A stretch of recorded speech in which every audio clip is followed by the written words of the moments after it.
यह कहानी अयोध्या नामक एक भव्य नगरी से शुरू होती है जो सरयू नदी के किनारे बसी हुई है। अयोध्या की भूमि पर हरियाली, समृद्धि और शांति छाई हुई है। राजा दशरथ इस नगरी के राजा हैं और वे धर्म और न्याय के प्रतीक माने जाते हैं, परंतु उनके हृदय में संतानहीनता का दुख है। राजा दशरथ की चिंता थी कि उनके बाद अयोध्या का उत्तराधिकारी कौन बनेगा। उन्होंने कई उपाय किए, परंतु कोई संतोषजनक परिणाम नहीं मिला। वे संतानों के लिए तरस रहे थे और इस समस्या को दूर करने के लिए उन्होंने राशियों से सलाह ली। राजा दशरथ ने पुत्र प्राप्ति के लिए एक विशेष यज्ञ करने का निर्णय लिया, जिसे पुत्र कामेष्टि यज्ञ कहा जाता है। यज्ञ की तैयारी जोर शोर से हुई और अयोध्या नगरी को त्योहार की तरह सजाया गया। यज्ञ के अंत में अग्नि के भीतर से एक दिव्य पात्र प्रकट हुआ, जिसमें संतान उत्पन्न करने वाला अमृत था। इस अमृत को तीनों रानियों को दिया गया। राजा दशरथ और समस्त अयोध्या ने इसे ईश्वर की कृपा माना। अमृत के प्रभाव से राजा दशरथ की तीनों रानियों ने 4 पुत्रों को जन्म दिया: राम, भरत, लक्ष्मण और शत्रुघ्न। राम सबसे बड़े और धर्म का प्रतीक माने गए। वे सभी गुणों से युक्त और अत्यंत तेजस्वी थे। राम ने बचपन में ही अपने गुणों से सबका मन मोह लिया। वे शांति और धर्म के प्रति आस्था रखने वाले, साहसी और प्रजापालक प्रवृत्ति के थे। उन्होंने गुरु विश्वामित्र के साथ रहकर शिक्षा प्राप्त की और धनुर्विद्या में पारंगत हुए। एक दिन गुरु विश्वामित्र ने राम को राक्षसी ताड़का का वध करने का आदेश दिया। राम ने अदम्य साहस से ताड़का का सामना किया और उसे मारकर क्षेत्र में शांति स्थापित की। इस घटना ने राम के शौर्य का परिचय दिया। राम का विवाह राजा जनक की पुत्री सीता से हुआ। सीता स्वयंवर में शिव धनुष को उठाने की चुनौती थी, जिसे राम ने आसानी से पूरा किया और सीता से विवाह किया। दोनों का मिलन प्रेम और धर्म का प्रतीक बना। अयोध्या लौटने के बाद राम और सीता का जीवन सुखमय था, परंतु उन्हें यह ध्यात नहीं था कि उनका जीवन जल्द ही एक बड़े परिवर्तन से गुजरेगा। राम का जीवन अयोध्या में बहुत सुखमय था। वे न केवल एक आदर्श राजकुमार थे, बल्कि उनके गुणों और पराक्रम के कारण वे सभी के प्रिय थे। वे अपने पिता राजा दशरथ के साथ समय बिताते और अयोध्या को एक समृद्ध और शांतिपूर्ण राज्य बनाने की योजना बनाते थे। एक दिन राजा दशरथ ने राम को अयोध्या का राजा बनाने का निर्णय लिया। यह निर्णय सुनकर उनकी पत्नी रानी कैकेयी बहुत गुस्से में आ गईं। उन्हें याद आया कि दशरथ ने एक समय पर उन्हें 2 वरदान दिए थे।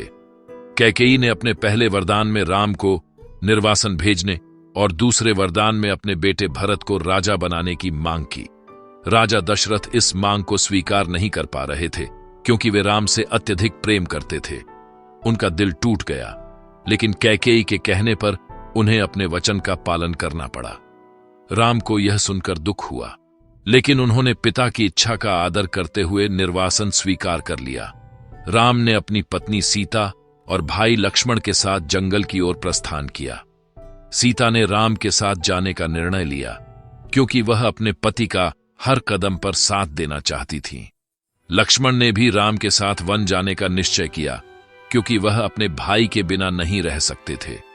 राजा दशरथ का दिल टूट चुका था। वे राम के बिना अयोध्या में अकेले महसूस करते थे। उनके लिए यह त्याग करना अत्यंत कठिन था और उन्होंने मानसिक रूप से अत्यधिक कष्ट उठाया। उनके दुखों का कारण यह था कि उन्होंने अपने बेटे राम को एक वचन के कारण वन भेज दिया था। भरत जब यह सुनते हैं कि राम को वनवास भेजा गया है और वे राजा नहीं बने, तो वे बहुत गुस्से में आ जाते हैं। उन्होंने खुद को राजा का पद स्वीकार करने से मना कर दिया और राम को वापस लाने के लिए जंगल में जाने का निश्चय किया। राम के वनवास जाने के बाद अयोध्या में दुख और शून्यता का वातावरण छा गया। राजा दशरथ के बिना राज्य की स्थिति और निराशाजनक हो गई।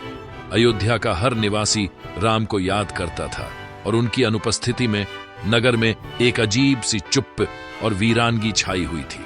राम, सीता और लक्ष्मण ने जंगल में एक नया जीवन शुरू किया, जहां उन्हें कठिनाइयों का सामना करना पड़ा, लेकिन वे एक दूसरे के साथ मिलकर हर चुनौती का सामना करते थे। राजा दशरथ राम के बिना जीवन के अर्थ को खो चुके थे। उनका दिल नहीं सह पाया और उन्होंने प्राण त्याग दिए। उनका निधन अयोध्या में शोक और दुख का कारण बना। क्या भरत अपने भाई राम के वनवास का निर्णय स्वीकार करेंगे या उनके लौटने की हर संभव कोशिश करेंगे? राम, लक्ष्मण और सीता ने अयोध्या छोड़कर जंगल में अपना जीवन बसाया। उन्होंने जंगल में एक छोटे से आश्रम में रहना शुरू किया, जहां लक्ष्मण ने उनकी सुरक्षा और आराम के लिए एक कुटिया बनाई। वनवास का जीवन उनके लिए सरल लेकिन शांतिपूर्ण था। तीनों प्रकृति के बीच आनंदपूर्वक समय बिता रहे थे। वे फूलों से हारे बनाते, वन्य जीवों को निहारते और दिन रात साधना में लीन रहते थे। एक दिन राक्षसी शूर्पणखा ने राम को देखा और उनसे विवाह का प्रस्ताव रखा, लेकिन राम ने उसे विनम्रता से मना कर दिया और लक्ष्मण को यह सुझाव दिया कि वे उसका ध्यान रखें।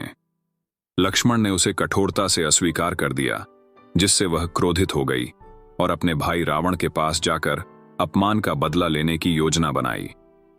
रावण, जो त्रिलोक विजयी और अहंकारी था, अपनी बहन के अपमान से क्रोधित हो गया और उसने राम और सीता को अलग करने की योजना बनाई। रावण ने मायावी मृग का रूप धारण करवाकर उसे सीता के सामने भेजा। जब सीता ने स्वर्ण मृग को देखा तो वह उससे मोहित हो गई और राम से उस मृग को लाने का आग्रह किया। राम मृग को पकड़ने के लिए गए, लेकिन वह मृग उन्हें गहरे जंगल में ले गया। अचानक राम ने मृग को मार गिराया, लेकिन मृग ने मरते समय लक्ष्मण की आवाज में पुकार लगाई। सीता ने वह आवाज सुनी और लक्ष्मण से राम की मदद करने का आग्रह किया। लक्ष्मण ने जाने से पहले सुरक्षा के लिए एक रेखा खींची और सीता से उस रेखा के अंदर ही रहने का वचन लिया। जैसे ही लक्ष्मण वहां से गए, रावण साधु का वेश धारण कर सीता के पास आया और भिक्षा मांगी। जैसे ही सीता ने रेखा पार की, रावण ने अपना असली रूप दिखाया और सीता को अपने रथ में बिठाकर लंका की ओर उड़ गया। इस दौरान जटायु नामक एक बूढ़े गरुड़ ने सीता को बचाने की कोशिश की, लेकिन रावण ने उसे बुरी तरह घायल कर दिया और अपने रास्ते पर आगे बढ़ गया। राम और लक्ष्मण जंगल में लौटकर सीता को कुटिया में न पाकर विचलित हो उठते हैं। चारों ओर खोजबीन करने पर घायल जटायु से मुलाकात होती है, जो आखिरी सांसें लेते हुए उन्हें सीता के अपहरण और रावण के बारे में बताता है। जटायु के बलिदान को प्रणाम कर राम और लक्ष्मण संकल्प लेते हैं कि वे किसी भी कीमत पर सीता को वापस लाएंगे। उनके भीतर का दुख और क्रोध अब उनके पथ को और दृढ़ कर देता है। इसी संकल्प के साथ वे दक्षिण दिशा की ओर चल पड़ते हैं, जहां उन्हें नए सहयोगी और शक्तिशाली योद्धा हनुमान और सुग्रीव से भेंट होगी। राम और लक्ष्मण सीता की खोज में पूरे दृढ़ संकल्प के साथ दक्षिण दिशा की ओर बढ़ते हैं। उनका सफर जंगलों और पहाड़ों के बीच से गुजरता है, जहां वे कई बाधाओं का सामना करते हैं। इसी यात्रा में उनकी मुलाकात किष्किंधा राज्य के निर्वासित वानर राज सुग्रीव से होती है, जो अपने भाई बाली के अन्याय और अत्याचार के कारण जंगल में जीवन व्यतीत कर रहा है। राम सुग्रीव से मित्रता का हाथ बढ़ाते हैं और एक दूसरे को सहयोग देने का वचन देते हैं। राम सुग्रीव की मदद से बाली को हराकर उसे उसका राज्य लौटाएंगे और बदले में सुग्रीव अपनी वानर सेना के साथ सीता की खोज में राम की सहायता करेगा। राम की मदद से बाली का वध होता है और सुग्रीव किष्किंधा का राजा बन जाता है। अपने वचन के अनुसार सुग्रीव अपनी सेना को चारों दिशाओं में सीता की खोज के लिए भेजता है। दक्षिण दिशा की खोज का नेतृत्व हनुमान करते हैं। राम का आशीर्वाद पाकर हनुमान अपनी पूरी निष्ठा के साथ सीता की खोज में निकलते हैं और समुद्र के किनारे पहुंचते हैं। वहां से उन्हें लंका का आभास होता है, जहां सीता को बंदी बनाए जाने की संभावना है। अपनी अद्भुत शक्ति को पहचानते हुए हनुमान विशाल रूप धारण करके एक ही छलांग में समुद्र पार कर लंका पहुंचते हैं। लंका में प्रवेश करने के बाद हनुमान रावण के महल और उसके विशाल साम्राज्य को देखते हैं और सावधानी पूर्वक छिपते हुए अशोक वाटिका तक पहुंचते हैं। अशोक वाटिका एक सुंदर बागीचा है, जहां सीता को बंदी अवस्था में देखकर हनुमान भावुक हो उठते हैं। सीता को पहचानकर हनुमान विनम्रता पूर्वक उनके पास जाते हैं और राम का संदेश देते हैं, जिसमें राम का प्रेम और साहस भरा हुआ है। हनुमान को देखकर सीता के चेहरे पर आशा की झलक आती है और वे राम से मिलने की आशा में संबल पाती हैं। हनुमान सीता को सांत्वना देते हैं और राम के प्रति उनकी निष्ठा का प्रमाण स्वरूप अपनी अंगूठी उन्हें देते हैं। सीता राम के प्रति अपना प्रेम प्रकट करते हुए एक निशानी और संदेश हनुमान को सौंपती है, जिससे राम को उनके प्रति विश्वास और शक्ति मिलेगी। इसके बाद हनुमान अपनी शक्ति और साहस का परिचय देते हुए रावण की सभा में जाते हैं और उसे चुनौती देते हैं। रावण और उसके राक्षस हनुमान का अपमान करने का प्रयास करते हैं, जिसके उत्तर में हनुमान अपने दैवीय तेज और शक्ति से लंका में आग लगा देते हैं, जिससे लंका में हड़कंप मच जाता है। लंका में अपनी महत्वपूर्ण भूमिका निभाने के बाद हनुमान वापस समुद्र पार करके राम और लक्ष्मण के पास पहुंचते हैं। वे राम को सीता का संदेश और निशानी सौंपते हैं, जिसे देखकर राम का हृदय आशा और साहस से भर जाता है। राम हनुमान की वीरता और भक्ति की प्रशंसा करते हैं और लंका पर चढ़ाई की तैयारी करते हैं। अब राम, लक्ष्मण और वानर सेना मिलकर सीता को रावण के चंगुल से मुक्त करने के लिए तैयार होते हैं। समुद्र तट पर राम खड़े होकर समुद्र देवता से मार्ग प्रदान करने की प्रार्थना करते हैं। कई दिनों तक जब कोई उत्तर नहीं मिलता तो राम अपना धनुष उठाकर समुद्र को सुखाने की धमकी देते हैं। भयभीत होकर समुद्र देवता प्रकट होते हैं और वानर सेना के लिए पुल बनाने का उपाय बताते हैं। समुद्र पर पुल बनाने का कार्य नल और नील के नेतृत्व में शुरू होता है। वानर सेना उत्साह से बड़े बड़े पत्थर और चट्टानें लाती है। पत्थरों पर राम का नाम लिखते ही वे पानी पर तैरने लगते हैं। इस चमत्कार को देखकर सेना का उत्साह बढ़ जाता है और कुछ ही दिनों में पुल बनकर तैयार हो जाता है। इस अद्भुत पुल पर राम अपनी विशाल वानर सेना के साथ लंका की ओर प्रस्थान करते हैं। लंका में रावण को जब राम की सेना के आने की खबर मिलती है तो वह क्रोधित हो उठता है। वह अपनी सभा बुलाता है जहां सभी प्रमुख राक्षस योद्धा और सेनापति उपस्थित होते हैं। वह युद्ध की तैयारी का आदेश देता है।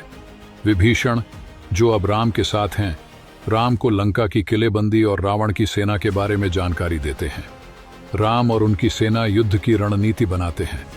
युद्ध शुरू होते ही दोनों पक्षों के बीच भयंकर टकराव होता है। वानर सेना अपने जोश और शक्ति से राक्षसों को कड़ी चुनौती देती है। रावण अपने भाई कुंभकर्ण को जगाने का आदेश देता है। कुंभकर्ण, जो विशालकाय और अजेय लगता है, युद्ध भूमि में प्रवेश करता है। उसकी भयंकर उपस्थिति वानरों को भयभीत कर देती है, लेकिन राम के नेतृत्व में वे हिम्मत नहीं हारते। राम और कुंभकर्ण के बीच घमासान युद्ध होता है। राम अपने दिव्य बाण से कुंभकर्ण को पराजित कर देते हैं और उसका विशाल शरीर धराशायी हो जाता है। इसके बाद रावण का पुत्र मेघनाद युद्ध में उतरता है। वह मायावी युद्ध की कला में निपुण है और देवताओं को भी परास्त करने की शक्ति रखता है। मेघनाद लक्ष्मण को निशाना बनाता है और उन्हें घायल कर देता है। लक्ष्मण बेहोश होकर गिर जाते हैं। राम, हनुमान और पूरी सेना चिंतित हो जाती है। विभीषण हनुमान को बताते हैं कि केवल संजीवनी बूटी ही लक्ष्मण को बचा सकती है। हनुमान तुरंत हिमालय की ओर उड़ जाते हैं। वहां वे पूरे पहाड़ को उठाकर वापस लाते हैं। संजीवनी बूटी लक्ष्मण को पुनर्जीवित करती है। लक्ष्मण उठकर फिर से मेघनाद से युद्ध करते हैं और अंततः उसे मार गिराते हैं। रावण अपने पुत्र और भाई की हार से व्याकुल हो जाता है। वह अपने 10 सिरों और 20 भुजाओं के साथ युद्ध भूमि में प्रवेश करता है। उसकी उपस्थिति इतनी भयंकर है कि वानर सेना कुछ पल के लिए सहम जाती है। रावण और राम के बीच महायुद्ध आरंभ होता है। दोनों योद्धा अपने दिव्य अस्त्रों का उपयोग करते हैं। रावण की ताकत और उसकी मायावी शक्तियां युद्ध को कठिन बना देती हैं। युद्ध अपने चरम पर पहुंचता है और विभीषण राम को बताते हैं कि रावण की मृत्यु केवल उसके नाभि के अमृत कुंड को नष्ट करने से हो सकती है। राम ब्रह्मास्त्र का संधान करते हैं और रावण के नाभि पर प्रहार करते हैं। ब्रह्मास्त्र की शक्ति से रावण का अंत हो जाता है। उसकी मृत्यु के साथ ही लंका में युद्ध समाप्त होता है। रावण का विशाल शरीर धराशायी हो जाता है और उसकी सेना आत्मसमर्पण कर देती है। राम रावण के छोटे भाई विभीषण को लंका का राजा घोषित करते हैं। विभीषण राम और सीता का भव्य स्वागत करते हैं। राम सीता को सम्मानपूर्वक वापस स्वीकार करते हैं और उनकी पवित्रता को साबित करने के लिए अग्नि परीक्षा संपन्न होती है। इसके बाद राम, लक्ष्मण, सीता और हनुमान अयोध्या लौटते हैं। अयोध्या में उनके स्वागत के लिए पूरा नगर दीपों से सजाया जाता है। लोग आनंद और हर्षोल्लास के साथ दीपावली मनाते हैं। राम का राज्याभिषेक होता है और वे एक आदर्श राजा के रूप में धर्म और सत्य के मार्ग पर चलकर शासन करते हैं। यह कथा सिखाती है कि अधर्म और अहंकार का अंत निश्चित है और सत्य और धर्म की हमेशा विजय होती है।